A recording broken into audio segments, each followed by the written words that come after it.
Hello everyone, my name is Rahul Datta और आज हम लोग सुपरपोजिशन थ्योरम से रिलेटेड एक न्यूमेरिकल प्रॉब्लम को देखेंगे। बेसिकली ये जो न्यूमेरिकल प्रॉब्लम है ये आपके यूनिवर्सिटी एग्जाम 2019 में पूछा गया है, तो ये हम लोग के लिए बहुत ही एक इम्पॉर्टेंट क्वेश्चन बन जाता है।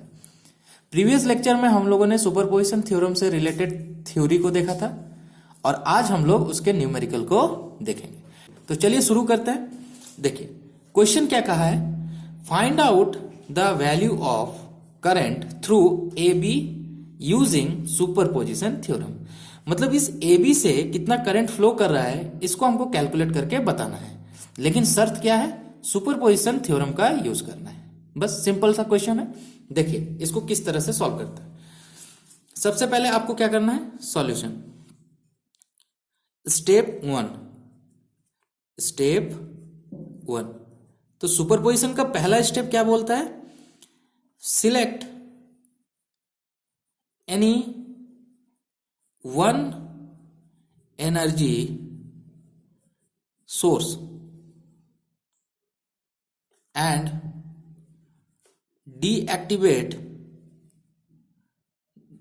the remaining sources। मतलब क्या है, इस पूरे सर्किट में आप देख सकते हैं दो वोल्टेज सोर्स है, मतलब दो एनर्जी सोर्स है। उसमें से सिर्फ एक को अभी सिलेक्ट करेंगे और बाकी को क्या करेंगे, डीएक्टिवेट कर देंगे। ठीक है, तो चलिए करते हैं। ये 55 वोल्ट के वोल्टेज सोर्स को अगर हम लोग कंसीडर करते हैं तो हमको क्या करना पड़ेगा, 33 को डीएक्टिवेट करना पड़ेगा। तो देखिए तो मेरा सर्किट कैसा होगा दिखने में। ये एक 5 ओम का रेजिस्टर, ये एक 10 ओम का रेजिस्टर, ठीक है, ये एक 15 ओम का रेजिस्टर, ठीक है, 15 ओम का रेजिस्टर, और ये एक 5 ओम का रेजिस्टर। तो हम अभी किसको कंसीडर किए हैं, 55 वोल्ट को। तो 55 वोल्ट को तो एज इट इज लिख देंगे जैसा है, और 33 वोल्ट वाले जो सोर्स है वोल्टेज का, उसको हमको क्या करना है, डीएक्टिवेट करना है। तो डीएक्टिवेट करने का मतलब क्या है, उसको शॉर्ट सर्किट करना है। ठीक है, उसको क्या करना है, शॉर्ट सर्किट करना है। तो चलिए मेरा सर्किट दिखने में कुछ ऐसा हो जाएगा। ठीक है, कोई डाउट नहीं है। स्टेप 2 क्या कहता है, स्टेप टू कहता है find the value of current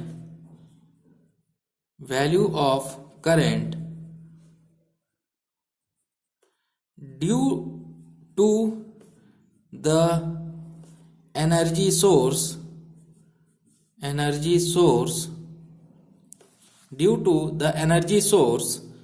selected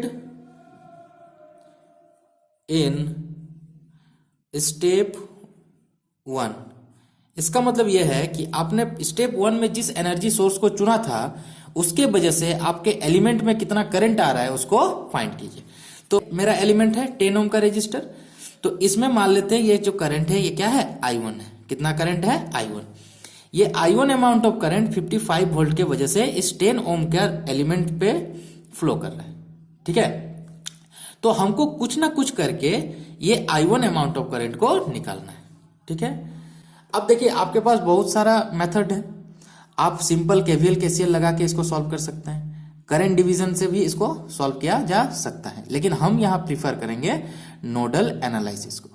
nodal analysis एक बहुत ही पावरफुल टूल है जिसके मदद से हम कोई भी एक सर्किट को पलक झपकते ही सॉल्व कर सकते हैं। तो चलिए ये फिलहाल के लिए हम लोग इसमें नोडल एनालिसिस को अप्लाई करेंगे। तो नोडल एनालिसिस क्या कहता है, नोडल एनालिसिस कहता है जिस भी सर्किट को आपको सॉल्व करना है सबसे पहले आप ये फाइंड कीजिए उसमें कितना नोड्स है। तो आप लोग हमको कमेंट सेक्शन में बताइए इस पूरे सर्किट में कितना नोड है। ठीक है, इस पूरे सर्किट में कितना नोड्स है। तो आप एकदम सही कह रहे हैं, इसमें 2 नोड्स हैं, node A and node B. ये नोड बी ये पूरा है, ये बड़ा वाला नोड। ठीक है, node A and node B. तो टोटल नोड्स कितना है आपके पास, नोड 2 है। कौन कौन सा, ए एंड बी। ठीक है, तो नोडल एनालिसिस का पहला स्टेप हम लोगों ने सॉल्व कर लिया। अब दूसरा स्टेप ये कहता है नोडल एनालिसिस में कि आपने जिस नोड को चूज किया है उसके वोल्टेज को आप निकालिए। तो मान लेते हैं ये जो नोड ए है उसका वोल्टेज क्या है, वी ए है, और ये जो नोड बी है इसका वोल्टेज क्या है, वी बी है। दूसरा स्टेप भी नोडल एनालिसिस का सॉल्व हो गया। हम लोगों ने मान लिया ए नोड का वोल्टेज वी ए है और बी नोड का वोल्टेज वी बी है। ठीक है, चलिए अब थर्ड पॉइंट नोडल एनालिसिस क्या कहता है। थर्ड पॉइंट नोडल एनालिसिस ये बोलता है कि ये दो जो वोल्टेज आपने माना है उसमें से एक वोल्टेज को आप लोग रेफरेंस नोड या रेफरेंस वोल्टेज मान सकते हैं। तो चलिए हम मान लेते हैं वीबी जो है ये मेरा रेफरेंस नोड है, ये मेरा रेफरेंस नोड है। तो रेफरेंस नोड के वोल्टेज को हम लोग कितना मानते हैं, 0। कितना मान लेते हैं, 0। इसका मतलब वीबी कितना है, 0 है। तो आपके पास तो दो ही नोड है, तो दो नोड में से एक नोड वोल्टेज तो 0 मान लिए आप, तो बचा कितना, एक ही वोल्टेज नोड, एक ही नोड बचा ना। तो इसका मतलब आपको नोडल एनालिसिस सिर्फ एक ही बार लगाना है। तो चलिए लगाते हैं। तो आपको लिखना क्या है, applying nodal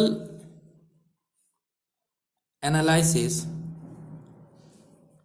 eight node A, applying nodal analysis eight node A. तो चलिए मिलके लगाते हैं नोडल एनालिसिस। तो नोडल एनालिसिस में क्या किया जाता है, एक एक ब्रांच को कंसीडर करते हैं और उसके कितना करंट फ्लो कर रहा है उसको लिखना पड़ता है। तो देखिए इस वाले ब्रांच को अगर कंसीडर करें तो देखिए तो नोडल एनालिसिस कितना होगा, V A minus 55 minus 0/5। Hopefully आप लोगों को समझ में आया होगा। प्लस नेक्स्ट देखिए तो ये वाला ब्रांच को अगर कंसीडर करें तो इसमें कितना है, इसमें है वी ए माइनस 0/10। बहुत बढ़िया। और कोई ब्रांच है, हाँ है, कौन सा, देखिए ये वाला। तो इसके लिए इक्वेशन कितना होगा, वी ए माइनस 0/15। और तो कोई ब्रांच नहीं है, हाँ, इसके लिए हम लोग क्या लिख सकते हैं, इक्वल टू 0।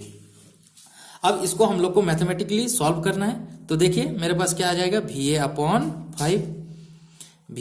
5 माइनस 55/5 कितना हो जाता है, 11। Very good. प्लस फिर से क्या है, वी ए अपॉन 10, फिर से क्या है, plus V A upon 15 is equal to 0। ठीक है, अब क्या करते हैं, देखिए यहां भी वी ए है और यहां भी वी ए है। अब तीनों को एलसीएम अगर ले लेते हैं तो एलसीएम कितना आता है, चलिए 30। तो ये से यहां से कितना आ गया, 6 वी ए, यहां से कितना आ जाएगा, प्लस 3 वी ए, और यहां से कितना आ जाएगा, 2 वी ए। ठीक है, कोई डाउट नहीं है। और देखिए ये जो -11 है ये अगर इधर जाएगा तो क्या हो जाएगा, +11। यहां तक कोई डाउट नहीं है। चलिए बहुत बढ़िया। इसको अगर आप सॉल्व कीजिएगा तो देखिए तो कितना है, 6 and 3 9 and 2 11 भी है। ठीक है, 11 भी है अपॉन 30 इज इक्वल टू 11। तो यहां से आपका वी ए का वैल्यू कितना आ गया sir, V A is equal to 30 volt. Hopefully आपको ये स्टेप बहुत ही अच्छे से समझ में आया होगा। तो कितना आ गया आपके पास, v a equal to 30 volt. तो देखो हमको तो वी ए निकालना नहीं ना है, हमको निकालना क्या है, करंट। तो करंट कैसे निकाला जाता है, current sir voltage upon resistance. तो वोल्टेज किसका, जिसके अक्रॉस करंट को निकालना है। तो देखिए वी ए किसके अक्रॉस का वोल्टेज है, ये 10 ओम के अक्रॉस का वोल्टेज ही क्या है, वी ए है।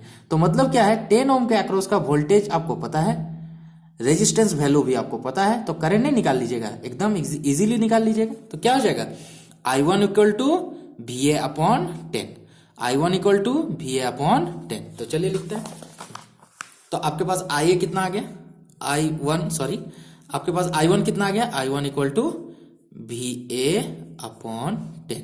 वी ए आपका कितना आया था, 30/10, 30/10 इज 3 एम्पियर। देखिए कितने इजी वे में हम लोगों ने I1 करंट को निकाल लिया। I1 करंट क्या है, the current flowing through the element 10 ohm resistor. ठीक है, होपफुली आपको ये बात समझ में आया होगा।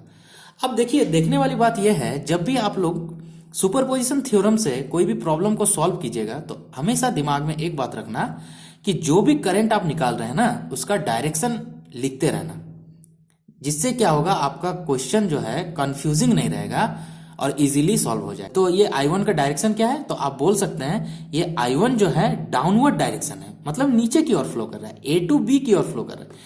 तो हम लोग इसके डायरेक्शन को लिख लेते हैं। तो I1 क्या है, I1 इज डाउनवर्ड,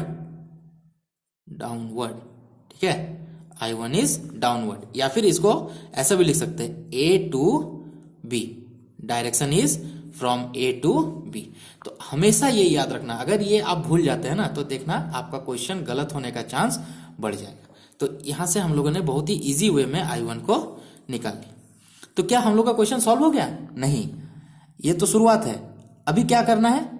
अभी 33 वोल्ट के वजह से मेरा कितना करंट आ रहा है उस 10 ओम रजिस्टर पे, उसको कैलकुलेट करना है। तो चलिए जल्दी से मैं सर्किट को बना लेता हूं। अभी क्या लिखेंगे? Considering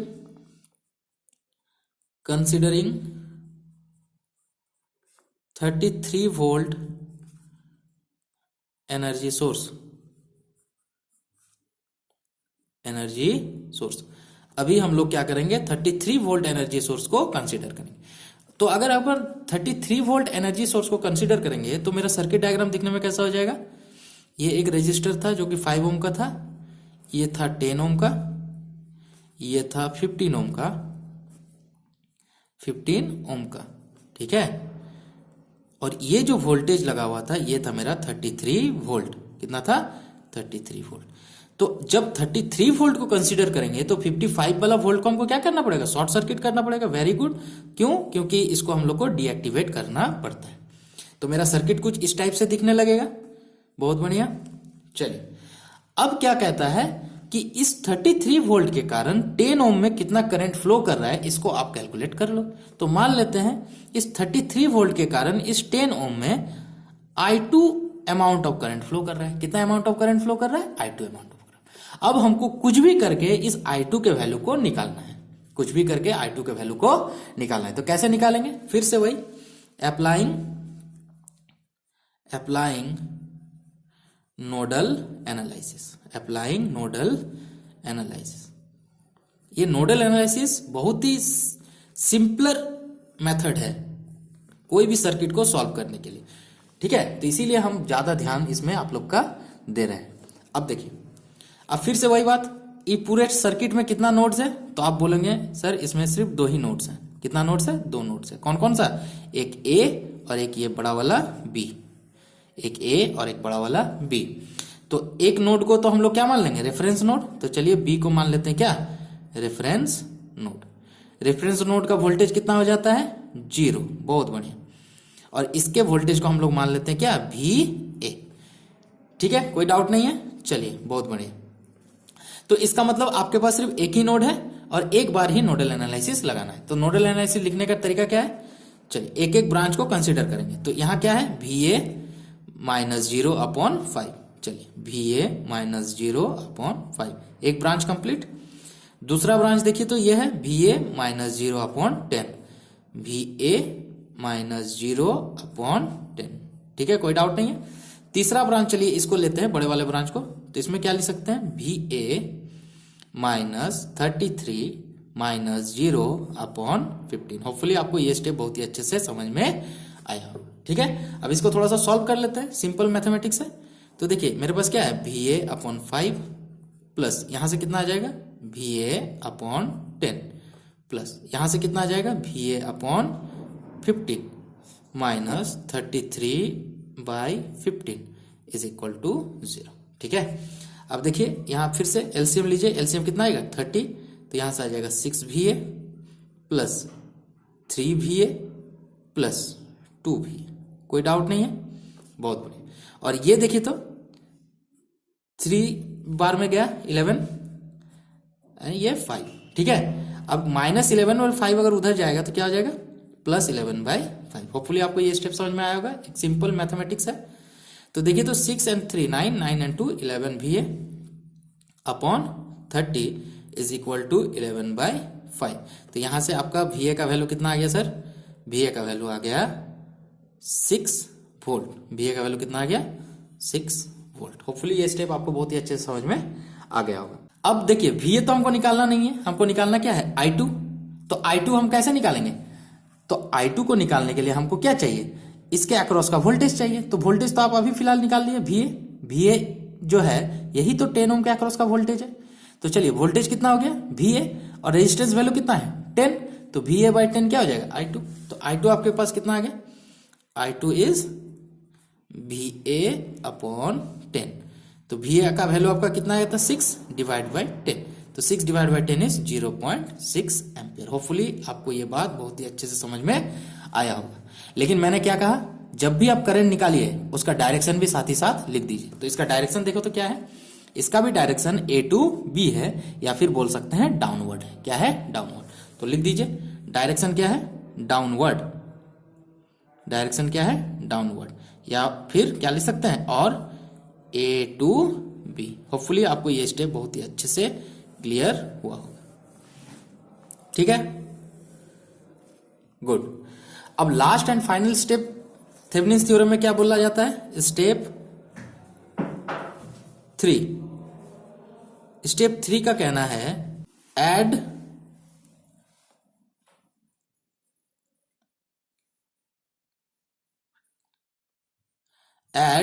algebraically the currents, add algebraically the currents found in step 1 and 2। Step 1 and 2 मतलब आपका जो करंट का वैल्यू फाइंड हुआ है स्टेप 1 और 2 में, उन लोगों को हमको क्या करना है, एल्जेब्रिकली जोड़ देना है। ठीक है, तो हमको क्या लिखना है, नेट करंट या फिर required current, required current is equal to क्या हो जाएगा, देखिए तो दो करंट हमको फाइंड हुआ था, क्या क्या, I1 और I2। तो ये दोनों को हमको क्या कर देना है, जोड़ देना है। तो I1 का वैल्यू आप अगर देखेंगे तो हम लोग का आया था 3 एम्पियर, और I2 का वैल्यू अगर आप देखेंगे तो हम लोग का कितना आया था 0.6 एम्पियर। तो दोनों को अगर जोड़ देंगे तो मेरे पास कितना आ जाएगा 3.6 एम्पियर। ठीक है, लेकिन आपको हमेशा ये ध्यान रखना है इस करंट का डायरेक्शन को भी लिखना है। तो देखिए I1 भी डाउनवर्ड था और I2 भी डाउनवर्ड था, तो टोटल क्या हो गया, डाउनवर्ड। ठीक है, डाउनवर्ड। ठीक है, होपफुली आपको ये स्टेप बहुत ही अच्छे से समझ में आया होगा। ये न्यूमेरिकल बहुत ही इंपॉर्टेंट रोल प्ले करता है आपके यूनिवर्सिटी एग्जाम में। ठीक है, तो चलिए मिलते हैं नेक्स्ट वीडियो में एक नए कॉन्सेप्ट के साथ।